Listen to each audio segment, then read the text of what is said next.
Saudara, saya masih berada di Pasar Pramuka Pojok Jakarta. Meskipun Pak Paiman Raharjo, pemilik kios yang dituding mencetak ijazah palsu Jokowi, tidak hadir, tapi saya hadirkan orang-orang dekatnya. Ada Wakil Ketua Umum Jokowi Mania dengan Bung Andi Azwan, dan juga dan juga ada Pak Sungkono, pemilik kios yang dibeli oleh Pak Paiman, betul ya Pak ya? Ya. Dan juga Pak Haji Soleh adalah mantan pedagang di Pasar Pramuka Pojok. Oke. Bapak, terima kasih sudah meluangkan waktu. Saya ingin ke Pak Andi dulu. Pak Andi, saya sudah coba untuk mengajak Pak Paiman datang ke Pasar Pramuka, tapi beliau belum berkenan. Anda tahu alasannya? Ya, terus terang aja ya, menurut saya secara kemanusiaan, beliau juga terpukul dengan adanya fitnah-fitnah ini, ya kan? Bagaimana beliau, ya kita tahulah, jabatan beliau dicopot karena ada masalah seperti ini. Jabatannya sampai dicopot? Sempat tercopot jabatan. Dari salah satu perusahaan salah satu atau? Komisaris, ya kan? Makanya harus dikelirkan sebetulnya seperti apa. Ini kan fitnah-fitnah ini kalau kita tidak lawan dengan pembuktian yang nyata secara fakta, ini akan membuat mereka ini semakin semena-mena terhadap kita. Okay. Karena mereka nggak tahu sama sekali apa yang ada di dalam ini. Gitu loh, ini luar biasa. Tidak tahu sama sekali apa yang ada di dalam ini. Di balik seng ini. Tidak tahu sama sekali. Tidak tahu sama sekali. Karena gini, Bung Andi. Ya. Kita tahu yang pertama kali mencetuskan bahwa ijazah Pak Jokowi dituding dibuat di Pasar Pramuka Pojok adalah Bung Beter Suryadi. Awalnya kan dia menanyakan tentang pemilihan gubernur 2012 itu kan. Ijazahnya katanya dibuat dari sini. Dia sendiri tidak masuk bagian dari namanya tim kampanye pada saat itu. Okay. Menyebutkan nama sekretariat aja dia udah salah. Itu udah pertanyaan besar buat kita. Ada apa seorang Beternya tiba-tiba muncul? Yang jelas ini berbeda dengan Roy Suryo, Risma dan sebagainya. Apakah dia ingin menjadi pahlawan? Padahal itu semuanya omong kosong. Malah saya mempertanyakan beliau ini secara psikologisnya, ya. Dia mengatakan itu, mengatakan fitnah dan sebagainya. Ada apa untuk itu? Saya rasa mungkin terganggu secara psikologisnya untuk itu. Oke. Tapi untuk sebagai gambaran pemahaman umum dan juga sebagai bentuk konfirmasi, betul Pak Paiman pernah punya kios di sini ya? Ya, ya. Oke. Itu pada tahun berapa, Bung Andi? Itu kan dari tahun 97 ya. 95 pertama dia muncul, 97 dia mempunyai kios, ya kan. Kemudian ya nanti dijelaskan oleh Pak Sungkono yang lebih ini. Kalau saya menjelaskan lebih enak ini ke pelakunya langsung. Oke, tapi saya konfirmasi dulu saudara bahwa betul Pak Paiman Raharjo, Wakil Menteri Desa di era Presiden Jokowi, betul pernah memiliki kios di sini. Pak Sungkono, mungkin bisa diceritakan Pak, Bapak adalah pemilik kios yang saat itu dibeli oleh Pak Paiman, betul ya? Itu ceritanya gimana Pak? Assalamualaikum warahmatullahi wabarakatuh. Saya atas nama Sungkono dan rekan-rekannya bahwa saya menyiapin isu-isu tentang ijazah palsu tentang Jokowi. Akhirnya Bapak Maman Paiman akhirnya terlibat tentang ini semua. Maka saya akan menjelaskan bahwa Bapak Maman Paiman tidak terlibat. Saya pastikan. Terus waktu itu Pak Paiman betul punya kios ini. Punya kios ini dua ini langsung dia dijual. Posisi saya memang di belakang, pengetikan punya om saya. Pengetikan punya om saya, akhirnya Mas Maman dijual beli sama saya dengan harga om saya harga 7 juta. Pak Sungkono, tadi Anda menyebutkan bahwa kios milik Pak Paiman yang pertama itu ada di depan dari Pasar Pramuka Pojok ya Pak ya? Ya, dari sini. Di sini? Ya, tanya di sini. Bisa ditunjukkan Pak? Kita bisa lihat dari sana ya? Boleh ya? Oke. Silakan Pak Sungkono.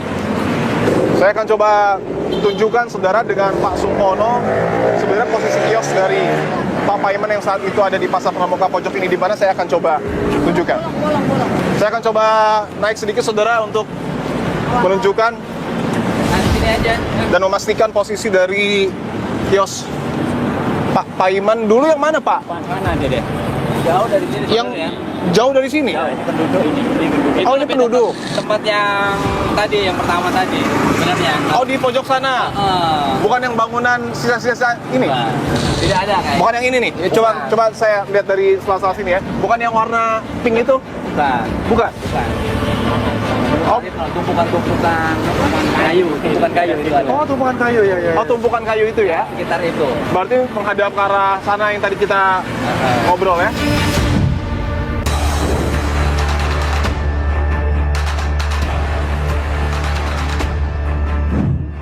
Perlu dipahami oleh publik adalah kios yang kemudian dibeli oleh Pak Paiman ke Om Pak Sungkono itu dulunya kios apa Pak? Betul percetakan atau pengetikan? Pengetikan. Di zaman itu nggak ada begitu, cuma pengetikan murni.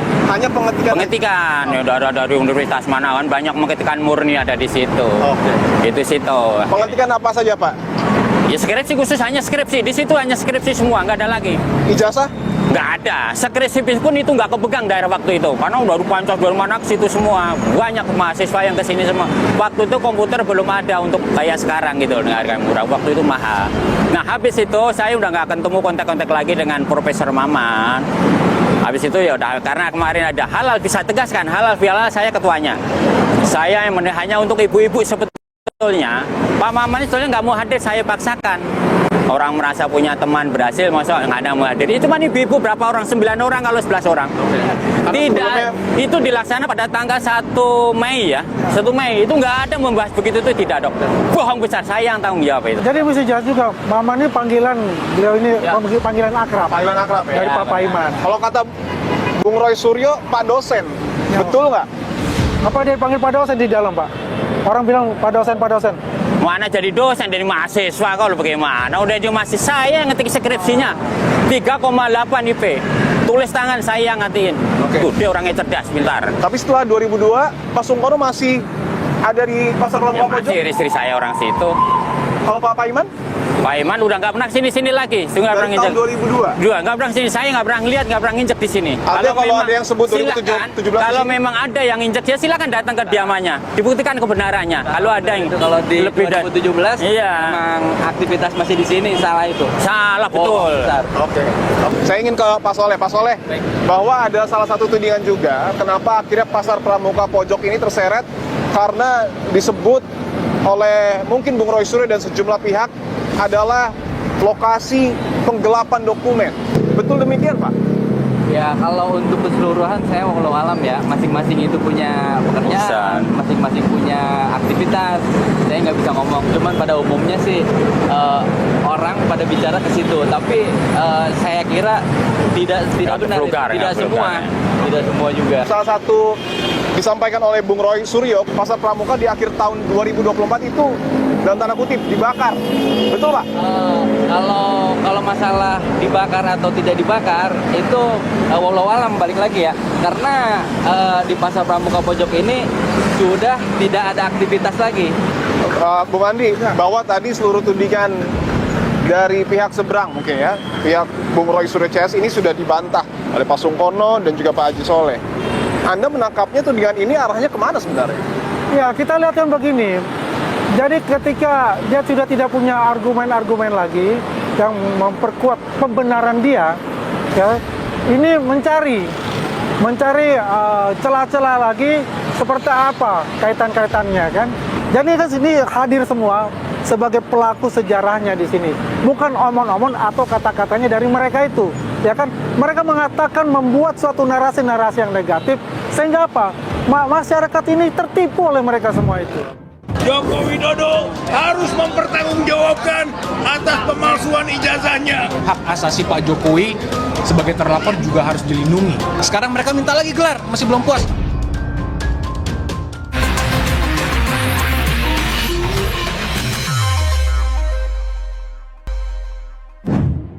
Ijazah ini sudah direkayasa pada bagian logo, pada bagian foto, bahkan ketika kita elas rapul kelihatan sekali. Tuh, hancur. Foto di ijazah Jokowi tidak cocok dengan wajah Jokowi. Cocoknya dengan siapa? Namanya Dumatno Budi Utomo. Huruf A-nya mencotot. Mencotot itu artinya keluar. Jadi tidak identik. Analisis yang dilakukan oleh ahli dari pihak penuduh sama sekali tidak berdasar. Penyelidik mendapatkan dokumen asli ijazah sarjana atas nama Joko Widodo, maka antara bukti dan pembanding adalah identik atau berasal dari satu produk yang sama.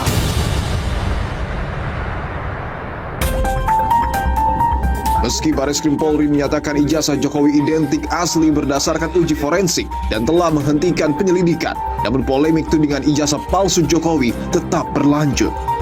Pihak pelapor, tim pembela ulama dan aktivis atau TPUA menolak hasil uji forensik dan meminta Bareskrim lakukan gelar perkara khusus. Gelar perkara khusus pun dilakukan 9 Juli lalu, namun hasilnya belum diumumkan ke publik. Sementara itu, Pengadilan Negeri Surakarta juga telah menghentikan perkara terkait tudingan ijazah palsu Jokowi. Yang pada pokoknya menyatakan Pengadilan Negeri Surakarta tidak berwenang mengadili perkara itu. Ya, sehingga dengan adanya putusan setelah itu, akhirnya putusan itu menjadi putusan akhir yang mengakhiri perkara nomor 99 ini di Pengadilan Negeri Surakarta. Kini bola panas bergulir di Polda Metro Jaya. Polda Metro Jaya menerima 2 laporan yang dianggap merugikan Jokowi. Laporan dilayangkan tim advokat Pradi Bersatu kepada Roy Suryo CS atas dugaan penghasutan dan penyebaran berita bohong. Pasal yang dikenakan yaitu pasal tentang penghasutan, pasal Undang-Undang ITE, serta pasal perlindungan data pribadi. Presiden ke-7 Joko Widodo juga turut melaporkan Roy Suryo CS. Pasal berlapis dilayangkan, mulai dari pasal fitnah, pencemaran nama baik, hingga pasal Undang-Undang ITE. Sejumlah saksi pun telah dimintai keterangannya oleh Polda Metro Jaya. Usai tim Dipo Investigasi mendatangi lokasi KKN Jokowi, tim memperoleh informasi bahwa pada tanggal 24 Juni 2025, Polda Metro Jaya mendatangi Desa Ketoyan. Selain mendatangi Desa Ketoyan, polisi juga memeriksa Karno di rumahnya di Boyolali pada 25 Juni lalu. Selain itu, saksi yang diperiksa adalah Roy Suryo yang mengunggah dan menganalisis dokumen ijazah Jokowi secara digital. Roy 2 kali diperiksa Polda Metro Jaya sebagai saksi terlapor.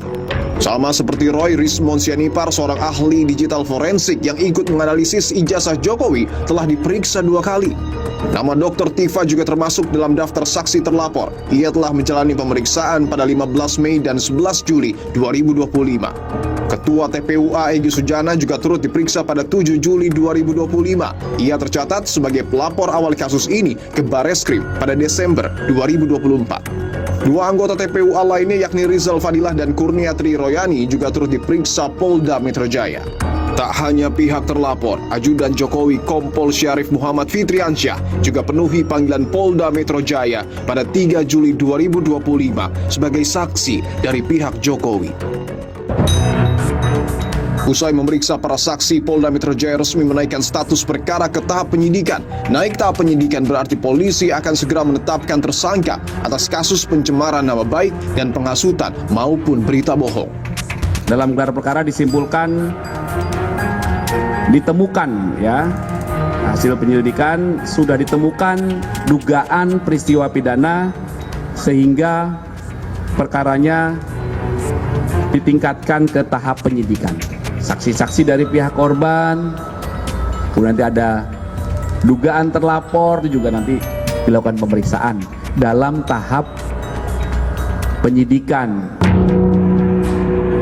Kini publik menanti kelanjutan proses hukum atas polemik ijazah palsu Jokowi. Akankah polisi mampu menuntaskan polemik yang bergulir?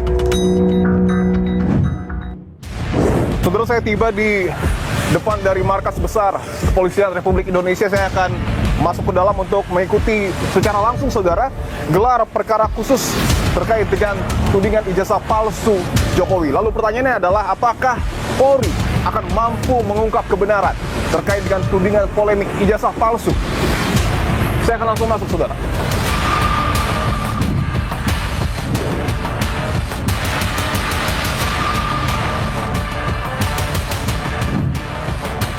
Salah satu pihak yang paling ditunggu kehadirannya termasuk juga penuding ijazah palsu Joko Widodo, Bung Roy Suryo, sudah tiba di markas besar Kepolisian Republik Indonesia. Bung Roy, apa kabar? Alhamdulillah, baik. Siap, Bung. Sedikit saja, Bung, sebelum nanti kita masuk ke gedung Bareskrim. Apa yang kemudian Bung Roy bawa untuk membuktikan bahwa tudingan ini valid? Gini, jadi kita ingin melengkapi penjelasan dari Puslapor dari dilakukan festival beberapa waktu yang lalu. Ya, kita menyambut baik undangan ini. Jadi saya nanti tidak diberi kesempatan akan menyampaikan misalnya analisis teknis ya. Boleh ditunjukkan, Bung Roy? Boleh. Analisis teknis ini isinya adalah paparan saya ya tentang bagaimana hal-hal yang sudah ditemukan. Misalnya kapan dekan Fakultas Kehutanan waktu itu. Kemudian ada unggahan dari saudara Sandi ya. Kemudian analisis ELA, error level analysis. Kemudian apa itu artinya ELA? Saya terangkan juga bagaimana hasilnya kalau ijazah itu tidak banyak errornya seperti ini ya, termasuk perbandingannya ya. Kemudian ada juga perbandingan face comparison ya. Kalau foto saya dengan sekarang kalau memang orangnya sama pasti akan match ya. Kemudian kalau orangnya tidak sama, ini tidak match. Itu tidak match. Iya kan? Kemudian kalau orangnya lain ya justru match. Ini adalah sosok DBU ya, itu malah match. Kemudian ijazah yang tampilkan di pada saat konpres ya. Ini adalah ijazah nomor 1 nomor 1120. Nah, saya menggunakan 3 pembanding. Sebentar, ini berarti ini pembanding yang dibawa oleh saya, Bung Roy Suryo. 1115 miliknya Pronojiwo, kemudian 1116 miliknya Almarhum Mulyono, 1117 miliknya Sri Murti Ningsih ya. Nah, kesimpulannya apa? 3 ini ternyata match. Tapi 3 ini tidak match dengan ijazah 1120 milik Joko Widodo. Contohnya di sini. Ini lihat ada logo, kemudian ada FUA, logo ada FUA sama persis. Tapi ternyata 1120 miliknya Joko Widodo malah keluar. Artinya ini tidak match ya. Singkat saja Bung Roy, sebelum kita masuk, sebelum nanti masuk, apakah kemudian sejumlah bukti yang kemudian dibawa ini oleh Bung Roy Suryo akan mampu membuka kembali penyelidikan yang dilakukan oleh polisi? Ya. Ya. Insya Allah, saya percaya meskipun ini kan upaya kita, ikhtiar kita, upaya dari manusia, insya Allah akan mendapatkan pertolongan dari Allah Subhanahu wa Ta'ala. Kita akan saksikan bersama Bung Roy. Terima kasih untuk waktunya. Saudara, sejumlah awak media sudah menanti kedatangan dari pihak PPUA dan juga Roy Suryo, termasuk Wismon Sianipar. Kita akan menunggu apa yang kemudian akan disampaikan. Oke, gitu ya. Bung Roy, ketika nanti 3 ijazah itu misalnya polisi meminta untuk dihadirkan orangnya, Bung Roy siap nggak? Sangat setuju, silakan hadirkan. Pronojiwo silakan hadir, Sri Murti Ningsih silakan hadir, tapi Almarhum Mulyono ya kita challenge, kita tantang polisi untuk menghadirkan Pronojiwo, Sri Murti Ningsih dan orang-orang yang sudah di sini.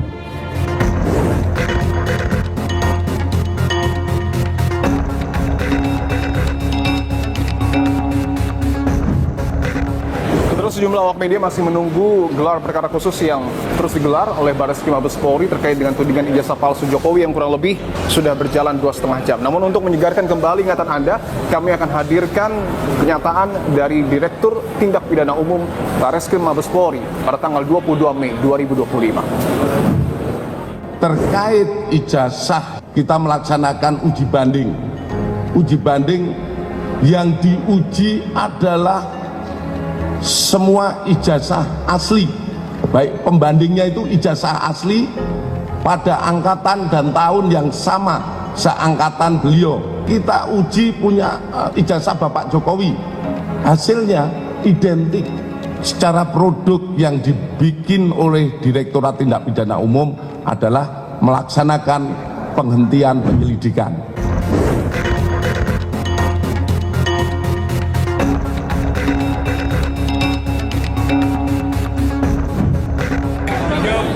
Seharusnya hadir membawa ijazah yang disebut aslinya itu, tapi ternyata Jokowi tidak hadir. Itulah gambaran bahwa dia takut, dia pengecut. Joko Widodo harus mempertanggungjawabkan atas pemalsuan ijazahnya sampai masyarakat rakyat bangsa Indonesia tahu bahwa kita pernah dipimpin oleh Presiden selama 10 tahun dengan ijazah yang palsu. Sekarang tolong dong, kepentingan hukum hak asasi Pak Jokowi sebagai terlapor juga harus dilindungi. Polisi juga sudah bilang ini asli, identik, tidak ada dugaan tindak pidana. Sekarang mereka minta lagi gelar, masih belum puas. Harapan kami, gelar tadi yang cukup sangat clear, mengatakan bahwa tidak ada indikasi pelanggaran apapun. Ini mengkonfirmasi bahwa ijazah Pak Jokowi itu asli dan sudah tidak perlu diperdebatkan lagi. Usai gelar perkara khusus, tim Dipo Investigasi menghubungi Direktur Tindak Pidana Umum Barreskrim Mabes Polri, Brigjen Juandadi, untuk menanyakan hasil resmi gelar perkara khusus. Namun yang bersangkutan tidak menjawab. Saudara, sudah tersambung melalui sambungan Zoom ahli digital forensik yang saat ini sedang berada di Australia, Bapak Ruby Alamsyah. Pak Ruby, terima kasih banyak untuk waktunya, Pak. Sama-sama. Siap. Pak Ruby, saya ingin langsung ke poin yang akan kita bahas, Pak, bahwa dalam gelar perkara khusus terkait dengan tudingan ijazah palsu Jokowi, Roy Suryo membawa hasil analisanya dengan uji error level analysis untuk kemudian menguji keabsahan ijazah Pak Jokowi. Sudahkah tepat metode itu, Pak? Metode itu salah satu metode yang biasa digunakan kalau kita mau mengecek sebuah keabsahan dokumen. Salah satu ya. Dan tidak bisa menjadi satu-satunya metode untuk menentukan sebuah keaslian sebuah dokumen atau sebuah file, sebuah image gitu ya. Karena digital forensik itu kan menganalisa barang bukti digital. Sedangkan kalau menurut saya pribadi, ijazah itu adalah produksi analog gitu kan, bukan digital. Artinya tidak bisa dibuktikan dengan ELA? Iya, kalau analog nggak perlu dibuktikan pakai ELA gitu ya, harus pakai teknik forensik yang analog gitu. Tetapi ini kita berandai-andai ini, kalau memang mau dilakukan forensik digital ya simple, lakukan scanning, lakukan capture image ijazah tersebut secara proper. Yang satu punya Pak Jokowi di-download, dianalisa dari hasil download media sosial yang terkompres file image-nya. Oke, itu satu. Kedua, yang dilakukan analisa ELA yang sama tetapi menggunakan pastinya tadi sebutkan ijazah asli beliau, pastinya akan di-scan dengan proper gitu kan. Nah, kalau di-scan dengan proper sama file image yang dikompres dari media sosial, logikanya kan kebayang kan, nggak apple to apple. Artinya ketika Bung Roy Suryo mengatakan ketika diuji ELA punya Roy Suryo itu jelas tingkat errornya sangat minim, tetapi ketika punya Pak Jokowi di uji ELA blurnya sangat banyak, berarti tidak valid, Pak, penyataannya. Iya, menurut logika saya itu pastinya yang dianalisa menggunakan ELA juga terhadap jasa Pak Jokowi itu pasti hasilnya akan jelek. Karena apa? Karena dianalisa dari file yang terkompres di-download dari media sosial Twitter tadi. Simple itu aja.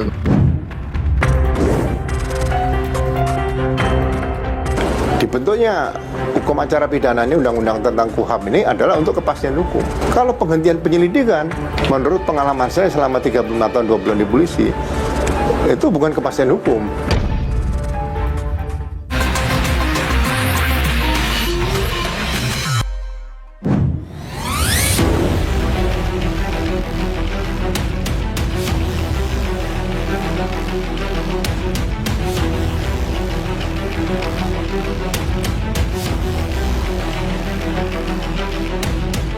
Saya berperasaan memang kelihatannya ada agenda besar politik di balik isu-isu ini, ijazah palsu, isu pemakzulan.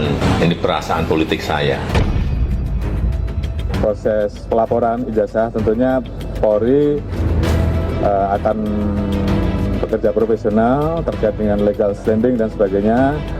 Nanti akan kita libatkan dari pihak eksternal untuk kemudian bisa melihat, nanti bisa dilihat, diuji oleh pengawas dari eksternal. Di hadapan saya, saudara, sudah ada Wakil Kepala Kepolisian Republik Indonesia periode 2013-2014, Komjen Pol Purnawirawan Ugro Seno. Pak Ugro, terima kasih untuk waktunya, Pak. Pak Ugro, kita tahu, Pak, bahwa pada tanggal 22 Mei yang lalu sebenarnya Dirtipidum sudah menekankan bahwa penyelidikan terkait dengan tudingan ijazah palsu Jokowi dihentikan. Tapi polemiknya tidak berhenti, Pak. Menurut Anda apa yang salah, Pak?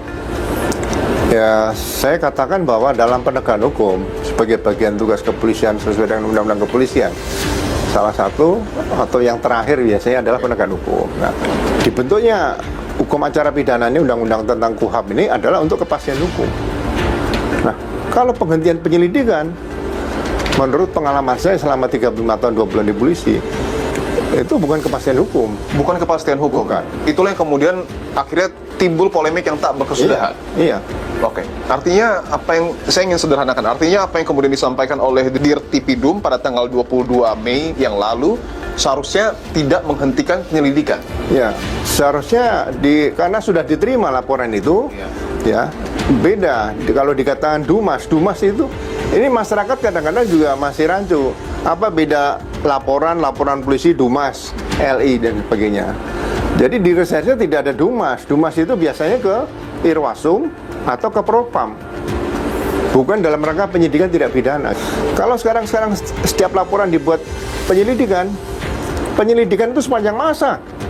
Sepanjang masa. Iya, tidak pernah berhenti di situ. Kenapa harus dihentikan di sini? Ini yang menjadi permasalahan krusial sekarang di sini nih. Di tengah polemik ini tentu harapan besar kepada Polri untuk kemudian dapat memberikan kepastian hukum, termasuk juga menyudahi polemik ini, Pak. Ada satu permintaan yang kemudian terus-menerus secara konsisten diminta oleh pelapor ataupun pemohon, yaitu meminta kepada Presiden ke-7 Joko Widodo menunjukkan ijazah aslinya. Nah, itu juga polemik juga ya, menanyakan ijazah asli atau tidak. Ada orang yang mau dengan ikhlas menunjukkan, ada yang tidak mau. Bagi saya kaitan dengan ijazah palsu ini, atau siapapun yang diduga memiliki ijazah palsu, jangan langsung diproses pada orang yang diduga memiliki ijazah palsu.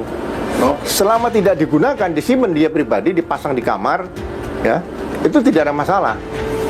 Tapi kalau digunakan untuk kepentingan nyalon wali kota, nyalon bupati, calon lurah, sampai nyalon gubernur dan presiden, itu baru muncul masalah. Makanya selalu saya katakan, seharusnya penegak hukum itu bergerak dari penggunaan ijazah yang diduga palsu. Jadi jangan berangkat perorangan. Kalau masih menyangkut ijazah Jokowi, pasti ada di sini ada relawan, ada pendukung beliau, ribut terus di masyarakat, tidak akan pernah selesai sampai kapanpun.